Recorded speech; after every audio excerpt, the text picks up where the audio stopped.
What was the early internet? If you grew up with it, you probably remember Netscape, Yahoo chat rooms, AOL Instant Messenger, and You've got mail.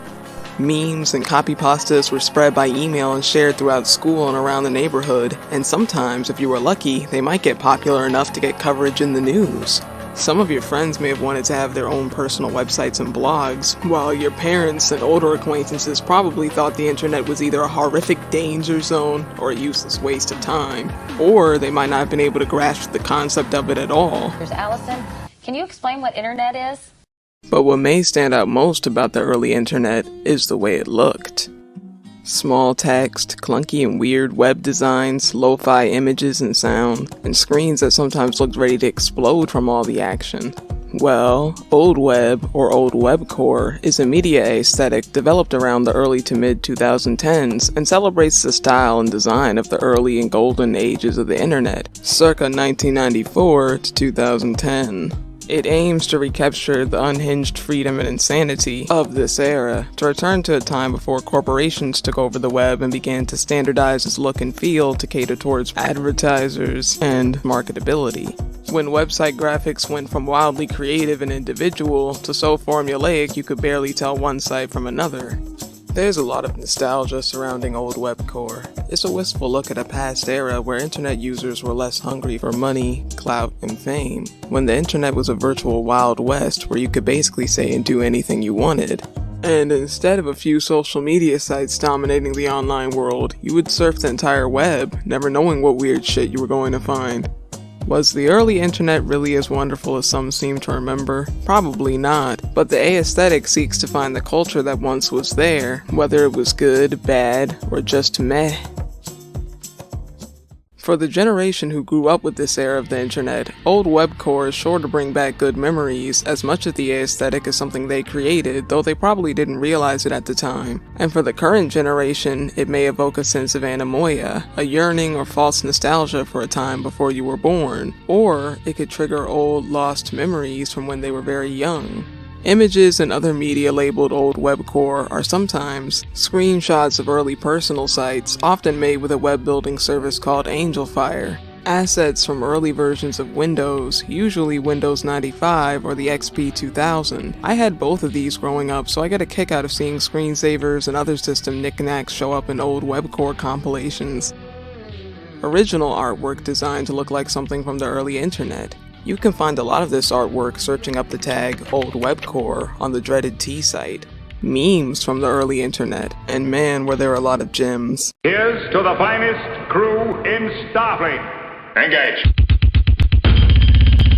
Captain Jean Picard of the USS. Ooga chaka, ooga ooga. Chocolate rain.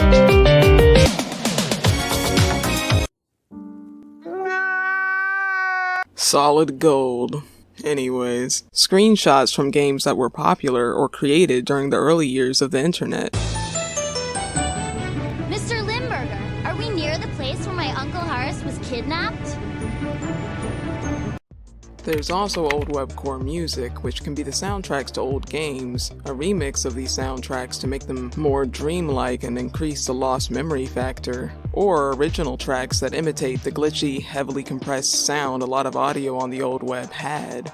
In fact, you could argue the most defining trait of the old web aesthetic is the heavy compression, which was a necessity at the time. Bandwidth used to be very limited back in the 90s and early 2000s, so everything from images to audio was compressed into the smallest formats possible, with audible and visible data loss. That's why you get the classic pixelated, sometimes hard to make out pictures and GIFs, and tinty, buzzy music and sound effects on old games and websites. A great way to experience the old internet for yourself is scavenging through the Wayback Machine, where you can see the history of every web page. You can examine how websites used to look, check if their names were different back in the day, and see archaic callbacks to MySpace accounts or old email addresses. You can also look for sites made decades ago that are still live, or newer ones that have an older aesthetic. Some of my favorites include waymaybone.ch, which dates back to 2003. They're saying yes, but good, if you were wondering. No.com, created in December 2009, which does this. No! BigLongNow.com, which lets you ring a doorbell, then slam open an endless series of doors.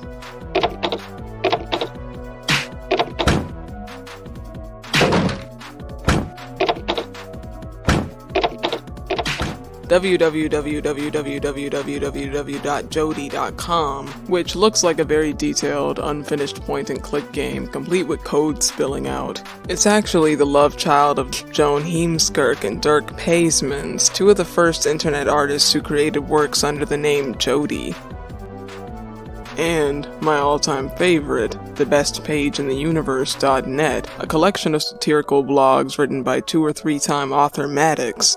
Starting in 1997, it has posts spanning over 20 years. The earliest ones are the best in my opinion. They're bizarre and full of time capsule gems like Why the Titanic Movie Sucked or The 11 Worst Songs of 2004.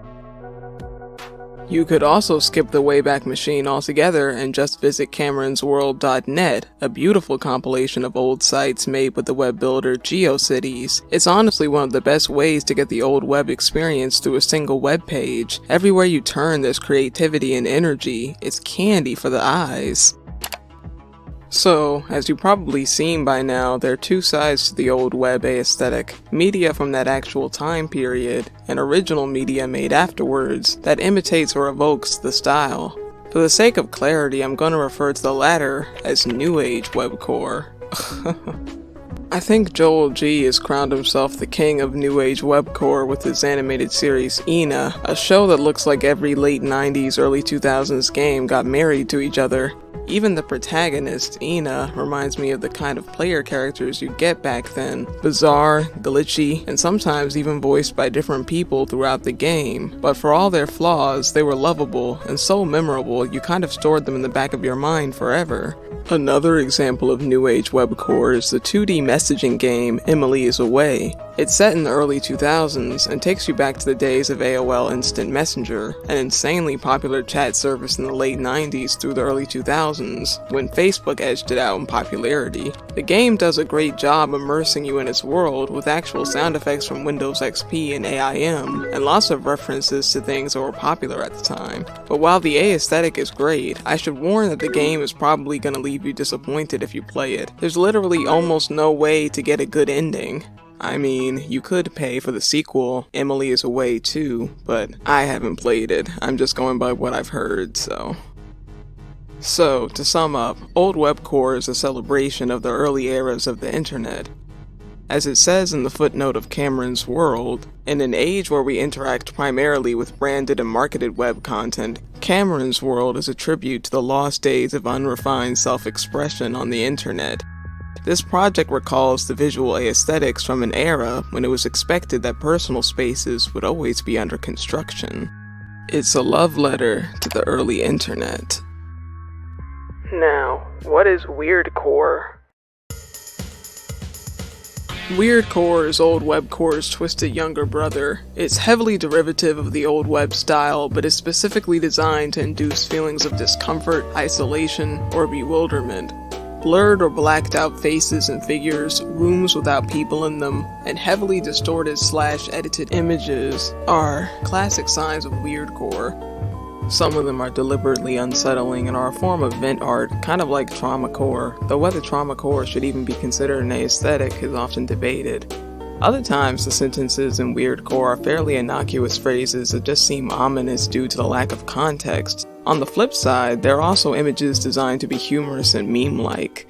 What I find most interesting about Weirdcore is that basically any slightly strange image can be edited to fit into the aesthetic. Looking through my old hard drive, I've made a lot of images that probably would be considered Weirdcore, though I didn't even know it was a thing at the time. There are a lot of parallels between Weirdcore and the surrealist art movement of the 1920s. Artists painted unnerving, illogical scenes, sometimes with photographic precision, creating strange creatures from everyday objects, and developing painting techniques that allowed the unconscious to express itself.